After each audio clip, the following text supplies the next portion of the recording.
देखिए बाबू, आपको इतना पता होगा कि नेपाल जो है वो इंडिया के ऊपर में, ये वाला जो कंट्री है ये नेपाल है। हम इसको कलर दूसरा लेके बनाते हैं ताकि रेड कलर से आपको समझ में आए।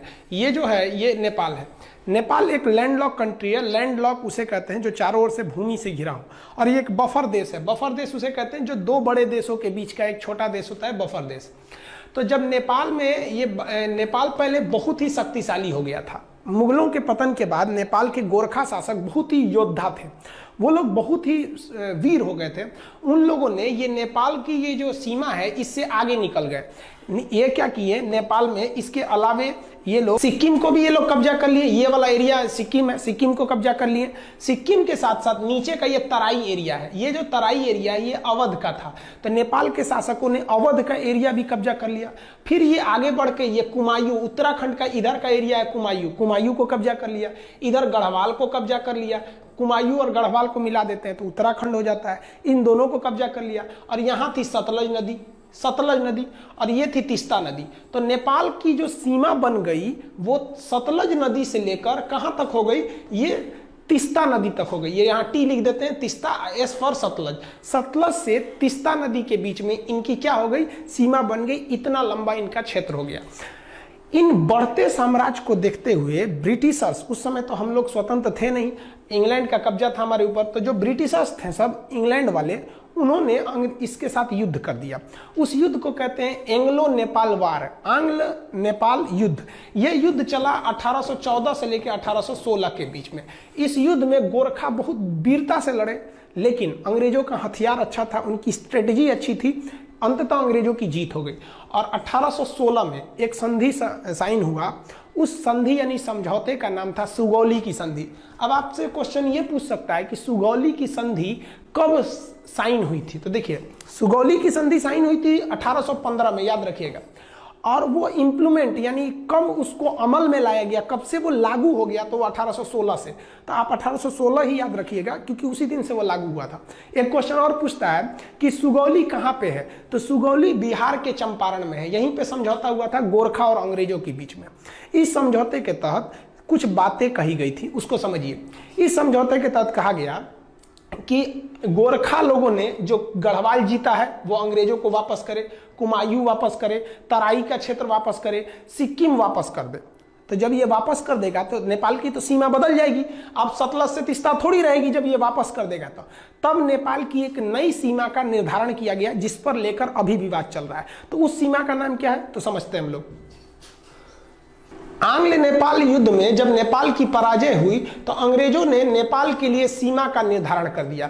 उन्होंने कहा कि उत्तराखंड में जो शारदा नदी है, इसी शारदा नदी को ना नेपाल के लोग काली या महाकाली कहते हैं। तो जो महाकाली नदी है वो यहाँ से सीमा बनाएगी पश्चिम से, और इस सर में मेची नदी, मेची नदी वो नेपाल से ही निकलती है। नेपाल का लास्ट नदी है मेची नदी।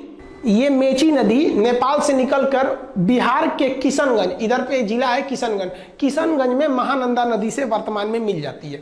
तो ये इधर में महाकाली नदी बॉर्डर बन गया और यहाँ पर मेची नदी बॉर्डर बन गया।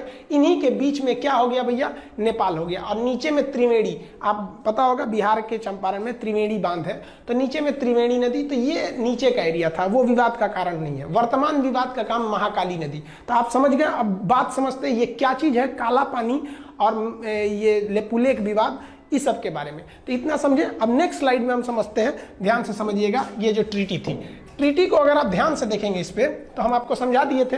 इंडिया नेपाल के बीच में एंग्लो नेपाल वार 1814 से 16 के बीच हुआ। सिगौली की संधि चंपारण में है 1816 में। कौन कौन से एरिया वापस करना पड़ा था, गढ़वाल, कुमायूं, तराई और सिक्किम का एरिया।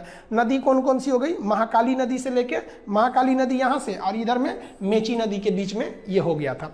आप भले इसका स्क्रीनशॉट ले सकते हैं। पहले जो नेपाल था, पहले का नेपाल की सीमा यहाँ पे क्या थी, सतलज नदी, और इधर में तीस्ता नदी। लेकिन बाद में क्या कर दिया गया नेपाल की सीमा को, नेपाल के सीमा को यहाँ पे ये हो गया आपका नेपाल, नेपाल में इधर बना दिया गया मेची नदी को कि भैया पूरब में आपका मेची नदी, और इस साइड में महाकाली नदी, महाकाली नदी। तो ये सुगौली की संधि के बाद का है। नेपाल कहता है कि भैया हम इसी को मानेंगे। तो विवाद कहां से है, इसको मानेंगे। तो समझिए इसके बारे में। हालांकि इसका स्क्रीनशॉट लेना चाहते हैं तो ले सकते हैं, नहीं तो आप एक नोट्स बनाते चलिएगा। विवाद का कारण क्या है, तो उत्तराखंड से हम लोग को मानसरोवर यात्रा की शुरुआत करानी थी हम लोग को। तो मानसरोवर यात्रा कैसे होगा, तो ध्यान से देखिए। मानसरोवर यात्रा के लिए हम लोग एक बहुत लंबा रास्ता तय करते थे। मानसरोवर जाने के लिए हम लोग सिक्किम के यहाँ पर एक दर्रा है जिसका नाम है नाथुला दर्रा। इस नाथुला दर्रा से हम लोग कैलाश मानसरोवर जाते थे। यहाँ शंकर जी का स्थान है कैलाश मानसरोवर पर्वत पर, महाकाल। तो यहाँ हम लोग जाते थे जो श्रद्धालु हैं। तो भारत सरकार ने सोचा कि क्यों ना हम इन लोग को उत्तराखंड के रास्ते पहुंचा दें। यहाँ पर भी एक दर्रा है जिसका नाम है लेपुलेख दर्रा। तो यहाँ से क्यों ना पहुंचा दे। आप खुद देखिए कि यहाँ से बहुत फायदा होगा, दूरियां घट जाएंगी। इससे एक और फायदा क्या हो जाएगा कि हम चाइना से फ्यूचर में जब कभी युद्ध होता है तो हम यहाँ से सेना भी पहुंचा सकते हैं, क्योंकि चाइना का भरोसा करना बेवकूफ़ी होगी। तो भारत सरकार ने यही सोचा कि भैया हम यहाँ सड़क बना देते हैं। तो भारत सरकार में जितनी भी सीमा पर सड़कें बनेंगी बॉर्डर पे, वो बनाने का काम करता है border road organisation BRO। Border road organisation BRO ये सेना के अंडर में एक संस्था है, यही काम करती है। ये क्या करेगी भैया, बॉर्डर पे सड़कें बना। अब विवाद कैसे हो गया, देखिए यहां पर काला पानी एक जगह का नाम है, काला पानी तक सड़क थी। उस सड़क को आगे बढ़ाकर लेपुलेख दर्रा तक लाया गया। यह सड़क की लंबाई थी 80 किलोमीटर। अब नेपाल कह दिया कि भैया आप ये जो सड़क बनाए हैं 80 किलोमीटर, ये हमारे एरिया में है, क्योंकि काला पानी और लेपुलेख दर्रा, लेपुलेख ये तीनों देशों के सीमा पर है। इधर में नेपाल, इधर में इंडिया, इधर नेपाल, इधर चाइना। तो ये जो आप सड़क बनाए ना, ये सड़क गलत है, ये हमारे एरिया में आप मत बनाइए। नेपाल कह रहा है कि हम सुगौली की संधि को मानते हैं, भारत कह रहा है कि हम भी उसी को मानते हैं। फिर विवाद कैसे हुआ, समझिए ध्यान से। देखिए आप इसको समझिए कि नेपाल है, यहां मान के चलिए नेपाल है, ये नेपाल हो गया, और यहां पर उत्तराखंड है, इधर का एरिया ये उत्तराखंड में। जो महाकाली नदी है उसकी 3 ठो शाखाएं हैं। ध्यान से समझिए, आप नक्शा को देखिए। जिसको हम ब्लैक कलर से किए हैं ये नेपाल है, और ये जो रेड कलर से बना दिए हैं ये इंडिया का उत्तराखंड राज्य है। अब सुगौली की संधि कहा गया था कि ये जो ब्लू कलर की नदी आ रही है, ये महाकाली नदी, ये नेपाल और इंडिया का बॉर्डर बनाएगी। दिक्कत इस बात की है कि नदी का उद्गम जो है वो 3 नदियों से मिलकर होता है।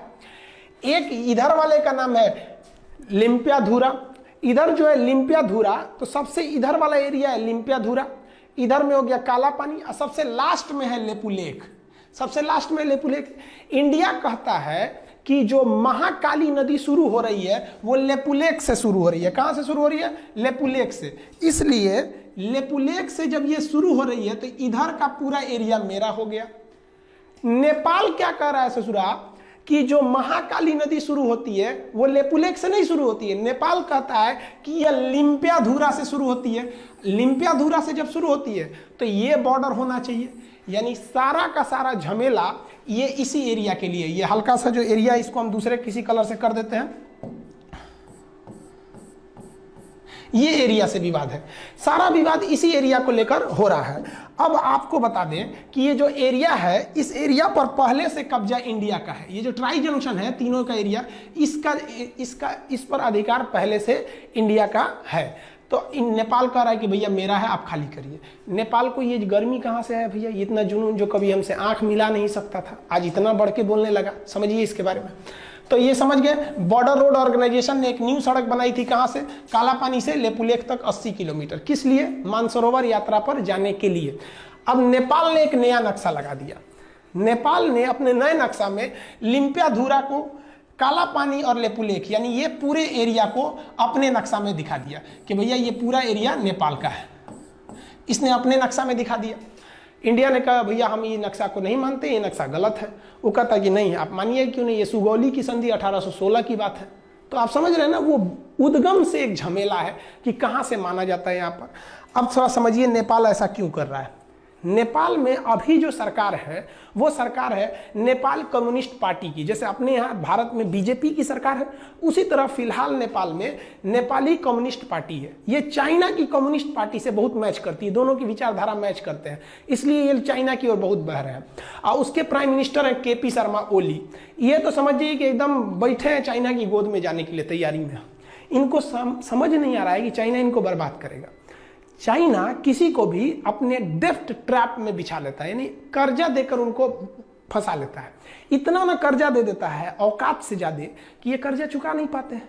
उसके बाद कहता है कि मेरा कर्जा लाइए, तो ये कुछ कर नहीं पाते, कहते नहीं है। तो चाइना कहता है तब मेरी बात मानिए।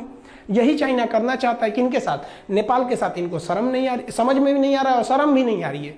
कैसे नेपाल चाइना के कहने पर ये सारा विवाद खड़ा किया है।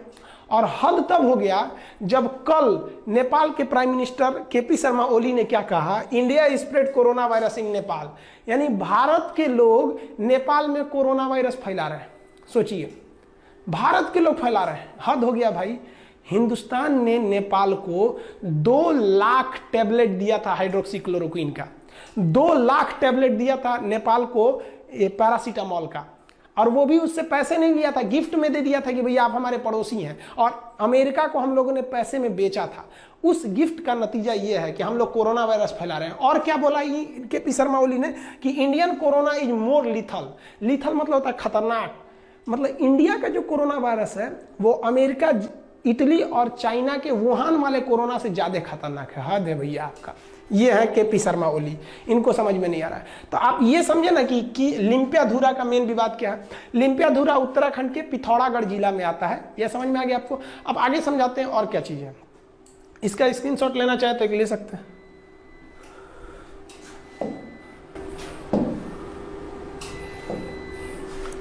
देखिए, जो सड़क बनाया गया है वो सड़क बनाना जरूरी भी था।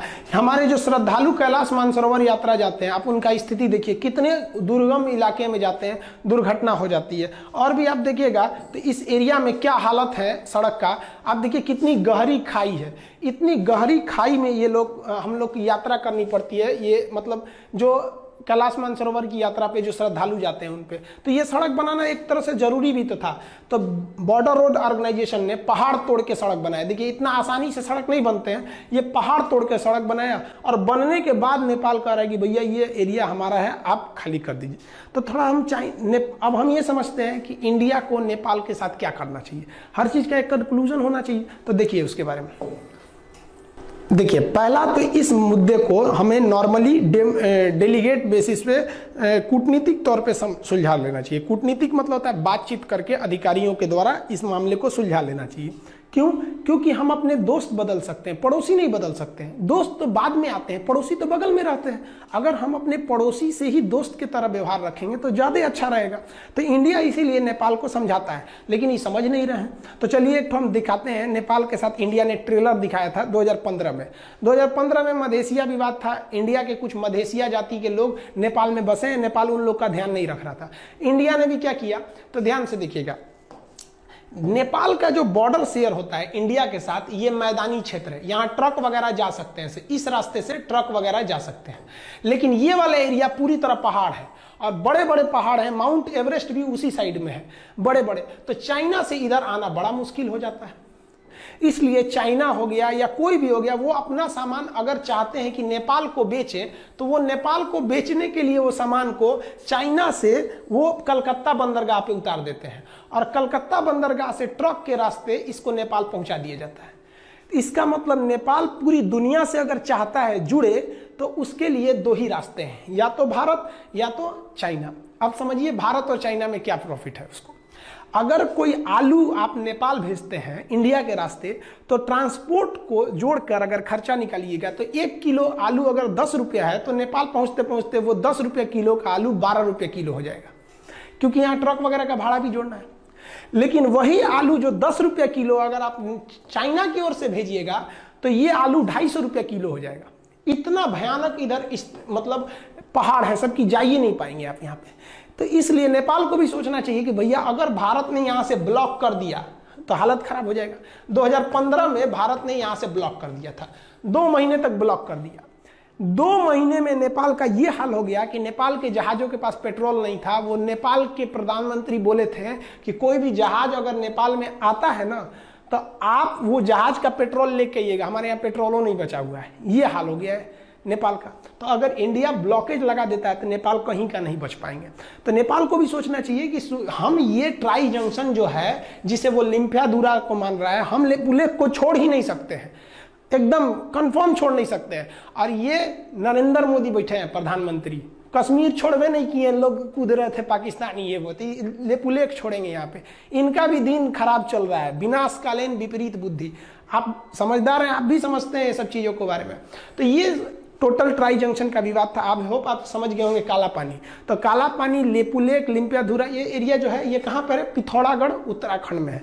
तो नेपाल को इंडिया की कितनी ज़रूरत है आप समझ सकते हैं। और हम लोग ने कभी भी नेपाल का बुरा नहीं चाहा है। इवन हमको नेपाल के बारे में भी सोचना चाहिए। हिंदुस्तान ने ऐसा कोई युद्ध नहीं जीता है जिसमें नेपाल के गोरखा भाइयों का खून न बहा हो। हमारे जनरल थे मानिक शाह, बहुत ही बहादुर फील्ड मार्शल, जनरल से भी ऊपर का पद होता है फील्ड मार्शल। इतना ऊपर पद होता है सेना में कि आज तक 2 ही लोग को मिला ही, KM करियप्पा और मानिक शाह। मानिक शाह ने बोला था कि अगर तुमसे कोई कहता है कि मुझे मरने से डर नहीं लगता है तो समझ जाना वो झूठ बोल रहा है या तो वो गोरखा सिपाही है। तो भारत में गोरखा सैनिक भी है। तो हमें ये भी देख के चलना है कि नेपाल से अच्छा संबंध बना के रखें ताकि वहाँ से हमारे देश में गोरखा सैनिक आ सके। बहुत ही योद्धा होते हैं और पहाड़ों पर लड़ने के लिए माहिर होते हैं। और कश्मीर में पहाड़ी एरिया में वो बहुत कुशलता से अंजाम दे सकते हैं। कारगिल की लड़ाई में भी वो लोग भाग लिए थे। हम भी भगवान से दुआ करते हैं कि भाई जल्दी जल्दी, एक तो कोरोना का संकट है, उस पर से एक नया संकट लेके चले आए, तो इसको भी जल्दी से सुलझा लेंगे नेपाल और भारत के इस रिश्ते को। आई होप आप इसको समझ गए होंगे। नेक्स्ट हम आपको समझा देंगे कि टूर ऑन ड्यूटी क्या चीज़ है, सेना में 3 साल कैसे जाना है, फिर नेपाल से क्या, नेपाल के साथ चाइना के साथ अभी जो नया विवाद हो गया है वो क्या चीज़ है, इस सब के बारे में हम समझा देंगे। वीडियो 5-6 दिन से नहीं डाल पाए एक्चुअली, बहुत लॉकडाउन के पीरियड में सबको बहुत सारे काम हैं। बहुत से ऐसे गांव हैं जहां पे गवर्नमेंट नहीं पहुंच पा रही है, उन लोग को भी खाना पानी देना रहता है। तो आपको भी अगर कहीं ऐसा लगता है कि कोई ज़रूरतमंद है तो आप भी वहां जाइए, हर काम छोड़ के वहां जाइए, क्योंकि बार बार अपने देश को सेवा करने का मौका आपको नहीं मिलेगा। यही वक्त है कि आप अपने कामों के बीच में से कुछ समय निकाल के उनको भी समय दीजिए। तो जब अब कभी कभी वीडियो रुक जाता है तो आप बात समझिए बाबू, उस काम को भी हम छोड़ नहीं सकते। तो थोड़ा हम उधर बिजी थे इसलिए हम वीडियो नहीं बना पाए। अब आ गए हैं, अब वीडियो कंटिन्यू रहेगा। आई होप आप ये समझ गए होंगे।